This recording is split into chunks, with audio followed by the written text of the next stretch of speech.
What's up? What it do, cyber world? It's your girl Ash Brown, and this is the Ash Brown Uncensored Show.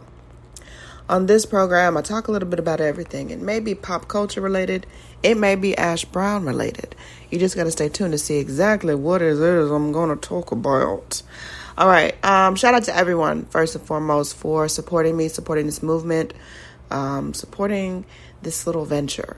You know, the Ash Brown Uncensored Show. I felt the need to create another avenue for me to kind of vocalize some of my real life stuff, which is why I created the show in conjunction with the Ash Said It show, where, you know, we talk to small business owners, we talk about people that are doing events and things, just doing things good in the community, wherever that community may be. And my last episode, I talked about my support crew, my support humans, and all the goody stuff. And I thought that I was really done with talking about trash people. But apparently, I am not. I'm not. And I have to talk about this situation because it really just irked me, because it takes a lot to really get under my skin these days.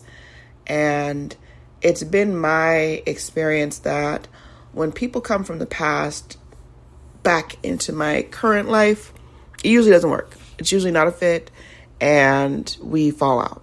That's just how it is. Why? Because I think that we're different people now, and some stuff I'm just not putting up with. I'm just not putting up with it. It's just point blank fear. I'm not putting up with it. So I had a godmother. Her name was Aunt Jem. And she was one of the most just amazing women ever. Super, super supportive, loving. Outside of my mother and my grandmother, there was Aunt Jem. That was it. And I loved on her and she loved on me. And it was just such an emotional bond that we had that was just beautiful. Absolutely beautiful.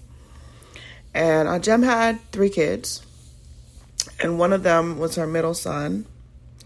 And, you know, we were kind of like playmates sometimes because they were older than me. But at one point I was the baby of the family. So I just was there. And, you know, and so because I was the baby and because I was just there, you know, we would play together, you know. And this is like when I was like 3, 4 years old, 5 years old, you know, we're playing He-Man and She-Ra and, you know, stuff like that. So we had a bit of a bond. As time went on, we moved from New York. You know, we would go up there on summers. I would see Aunt Jem and I would see them and we'd hang.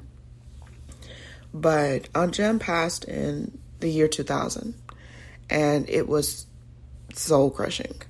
It was so abrupt and heartbreaking for everybody. And that was the last time I had saw one of her sons, her middle son. And the years go by and the years roll on and people get on social media and they add you and you're like, oh, you know, this person's on social media. Okay, cool. You know, and they just kind of sit there in the background. And 2013, my mom passes and she was very present around Aunt Jem's kids. And to me, none of them reached out to me. And I didn't expect them to. Because, you know, as you're going through your grieving process, so much stuff is being just flung at you and you're just trying to just stay above water. But none of them reached out to me, which I didn't take any offense to. And life goes on. So I was traveling to a city that was near where I believe that he resided last. And so I said, you know what? If Mama was here, she would tell me to reach out to him, see how he's doing. Hell, even, you know, maybe go up there and, you know, have a coffee with him or something and just kind of see with him. You know, this is childhood friend, you know, this is family essentially. So I reach out to him and I don't hear anything back. I leave the city. A week goes by. He hits me up. He's like, hey, Ash, what's going on? I was like, hey, hey, what you doing? He's like, yeah, I'm doing good. How's the family? You know, we're getting caught up on everybody and everything. And I tell him about this new venture. You know, I'm an international flight attendant, you know, and it's pretty cool. And, you know, I get to go to all these different cities and do this and do that. And he's like, wow, you know, I'm so proud of you. You know, I knew that you were going to always do something and be something. Oh, my gosh, you're just amazing. And, you know, I love you so much, sis, you know. And, you know, you deserve all the blessings in the world. I mean, just really just pouring it on thick. And I'm like, this is weird. It's like he's trying to love bomb me, but whatever. And when he was love bombing. That's what it was. And at the close of the conversation, he says, you know, look, I know this may sound weird and you may not believe or trust it, but can you loan me $50? And I'll pay you back $75 next week when I get paid. And y'all, I just looked at the text. I just looked at it. I closed out the app. And I said, I'm tripping. He couldn't have. And I opened it up and I looked at the message again. And sure enough, sure as the day's long, this fool done asked me for $50. And not even just to ask, oh, well, you know, can I have $50? You know, this is what it is. No, it was very addiction-like, very crackhead-like. So, and, you know, I could be wrong. Anything's possible in this life. But for preservation of self, yeah, I just blocked it. Didn't respond. Sometimes no response is the best response you can give someone. There's no response. There's no response to it. Ignore it. You didn't see it. Doesn't matter. Never happened. So, the moral of the story is, people are freaking crazy. And this is my episode 100. Wow, that's amazing. I love you guys. Thank you. Thank you so much. But yeah, people are freaking crazy. Just stay guarded. Stay guarded and just do not entertain the foolishness, because people are going to continue to do dumb stuff and they're going to expect you to just take it.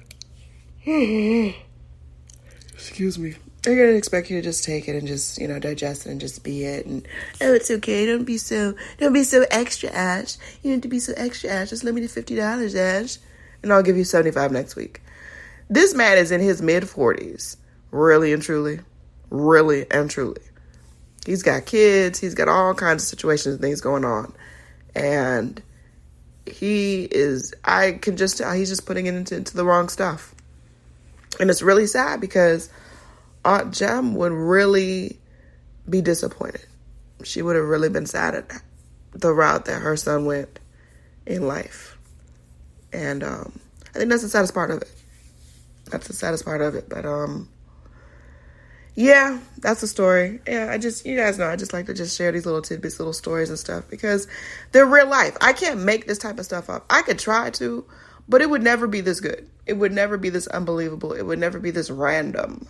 Never in a million years. But that's a story. But anyways, I hope that you guys have a powerful, prosperous, and purposeful week.